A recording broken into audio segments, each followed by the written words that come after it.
Good morning, subscribers. This is Carlton with Carlton's Travel Adventures here in Medellin. Another beautiful day here. It's rainy season, by the way. October, November is a little rainy. Raining about probably 4 out of the last 5 days, but it's not bad. It's not, and it's a little cooler, But there's no winter. You've asked me when's the season. There's no season. We're close to the equator, so if you don't know that, and there's no seasons. It's just we don't have winter, spring, summer, fall, but we have rainy season and wet season and dry season. So anyway, quick update. This video is talk about an update on Gringo pricing. Okay, people love this stuff, so I'm gonna fill you in on my experience. Right, it just happened to me recently. You get Gringo price, but to hit you in the face like this. Recently, you got to talk about it, right? So let's talk about my apartment. Some of you see my apartment on video. 1 bedroom, nice spot, perfect level of what I needed. I don't want something bigger, 2, 3 bedrooms. No need for it. So I started renting it back in July of last year. I paid $1,500,000. I know it's getting Gringo priced a little bit because when the lady who helped me look for it, she's Colombian, and she went around, asked her questions, did the phone calls. She came to the building. I was in the car when she did it. The guard told her it was $1,400,000. By the time I showed up the next day with the owners, it was a mistake. It's $1,500,000. Never was never $1,400,000. Well, I knew I was getting Gringo price. No big deal. But it was a nice apartment. I mean, I'm coming from paying $2,000 a month plus in Miami. Then again, it is a nice ocean view and bay view in Miami compared to here. But still, mentally, you're paying $2,000 down to $480, $490. Hey, it's still a good deal, right? I like the area, so I just paid it. No big deal, right? If I get ripped off by extra $5 a month, no big deal. But recently, about a month ago, I'm in the elevator. Elevator opens up. A gentleman walks in, African American gentleman walks in, and he did the, "Whoa, it's you." I'm like, "What do you mean it's me?" He said, "I'm just watching you this morning on YouTube. I'm on your channel, man. And here you are in my building." Like, he didn't know I lived here, right? First time I've seen him. I'm like, "Whoa, what's so funny?" Like, I'm watching you on YouTube, and here you are in my building. So we became friends, and we talk now. So we keep talking about apartments and so forth. Right now he's doing Airbnb here. I think he's paying $35 a night. Anyway, he's looking to rent it full time, and maybe for a year or 6 months. Just have it when he comes by. So he says he got a price, same 1 bedroom on the top floor or whatever, one of the top floors, $1,200,000. He speaks perfect Spanish, and he has a lot of Spanish friends. He lived in Mexico for a while. Perfect Spanish.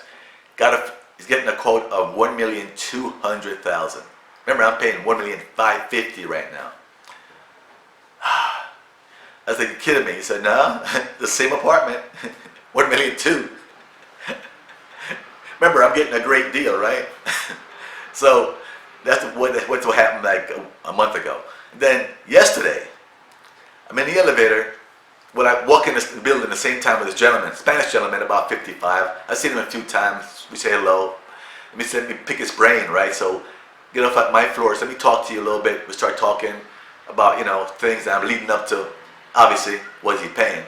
So turns out after about 20 minutes, he said he's paying $1,300,000. I'm like, shit, another guy. $1,200,000, $1,300,000. I'm paying $1,550,000. Doesn't feel good. Now, am I upset? Nah, I'm not upset. Is it the landlord's fault? No, it's my fault. You gotta know your market. If somebody's gonna pay me, $2 million for this apartment, why wouldn't I take it, right? If I'm stupid enough to pay it. So I mean, I'm not upset about it, but still, hey, you realize, damn, I don't feel good about that, paying $100 more. Same apartment. So anything about it is, it's nice, but it doesn't have everything I need. I mean, I don't no balcony, which I love balconies, so I can go on the balcony and night, chill out there, have a beer or whatever. no oven, and no dryer. You know, so I guess that most of these apartments don't have ovens, so you know, not just here. Nice apartment here. I guess they said it's burnt too much energy. You know, burnt, and nobody wants to pay that. But put it in there, and then if I want to pay it, let me pay it. Rent to American, and they want to pay the extra money for oven, pay it. You know, because I like baking things versus frying things. You know, I'm very health conscious. Not too much junk food, and right now I go to I eat a lot of chicken. Eat a lot of chicken. I go to Éxito and buy the rotisserie chicken asada, and I eat that for the week. You know, I have like 4 meals out of it, sometimes more, and it cost me 12,900 pesos for the chicken. But the problem is that it tastes good, but most times it's just too salty for me. You know, they use a lot of salt here, and I don't use salt. So it's totally opposite. You know, so even though it tastes good, it's a good deal, I prefer to have no salt. So I love to have my oven. So I told to the landlord about 6 weeks ago, gave him a hint. You know, I kind of wonder what it would cost to put an oven in this place, and that's why I said to him, give him a hint. And then he told me, I'll call Home Center, like Home Depot, and find out for you. And he called me back and said, well, they're going to charge me X to install it for you. I'm like, I guess they didn't get the hint. I want you to install one, you know. So he didn't install one, so whatever. And so 3 things I don't have what I want, which is the balcony, the oven, and a dryer. And now the dryer's not a big deal, except when it comes to sheets. And then I'm paying $100 more. Okay, so not upset about it, but certainly not happy about it. I should correct that. So my lease runs out in December. Got to make a decision. What do I do? Okay. Now, you know, personally, as a person who owned real estate for years, rental properties and so forth, mostly homes, I'm a little different in the way I looked at things, right? I always rented my properties right at market or below market a little bit. Yeah, below market. You know, why you do that? You're wasting money. Not really. You know, my properties are usually more high-end, not the dumpy stuff. You know, $1,600 to $2,000 a month. And if I can charge it a little below market and I get somebody good in there, he's getting somebody good in. At one time I had somebody staying in for 10 years. A couple from Minnesota came to Florida in construction, 10 years in the spot. So that's great. Another person stayed in 5 years. If I can get people to stay in longer, to me it makes make more money.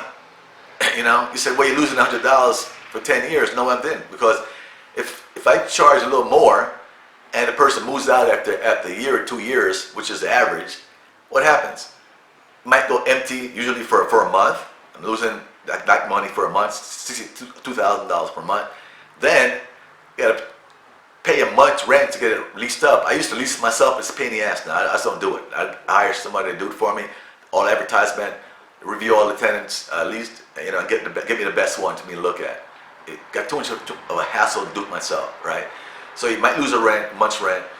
Then you got to pay a realtor a month to lease it up. And then you got to pay to clean it up. Or it might do it yourself, but it's a pain in the ass. So, you know, it costs you more if people keep turning it over and over and over. And it might damage it. You're going to damage it anyway. Whether they stay 10 years or stay 1 year, they'll damage it a little bit, right? So some repair costs. So to me, if I can charge a little less, this is my own theory. You might say, well, that's stupid. Do what you want, right? And that worked for me. Somebody stayed 10 years, they probably cost me about $5,000 in repairs over the 10-year period. I thought I was way ahead of the game, and no hassle.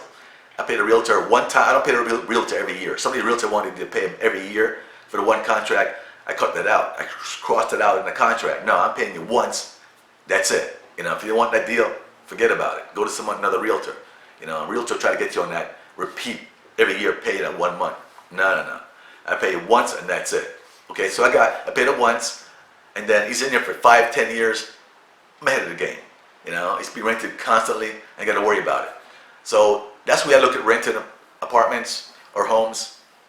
Somebody might be different, trying to get as much as you can, rip somebody off. No. You know, I don't do that. But anyway, everybody's different. So this is my little update on Gringo pricing. I'm paying $100 more than I should be paying for my apartment. It's going from $1,200,000, $1,300,000. I'm paying $1,550,000. They tell me I have a great deal. I'm not upset at them at all. Believe me, I'm not. Okay. I I paid it, so it is what it is. But anyway, I got to just make a decision by December 31st, whether I stay here or move on, alright? Okay? I'm going to hit the gym right now. So in other words, guys, be very careful when you rent. Be very careful, okay? Do your research, do your research, do your research. If you can talk to people in the building, if you can, see what it's going for, you know? I don't think a realtor, if you go to a realtor, they might not tell you the truth. They really might not tell you the truth. They might tell you because they get paid a high commission for letting rented you higher rates. So unless you have a really good friend in the business, you know, even the realtors probably won't tell you the truth. Just being honest about it, right? So Gringo price, get used to it, all right? Thanks for listening. Let me hit the gym real quick. Come back and watch some football, right? Remember to subscribe and like the videos. Okay? Thanks.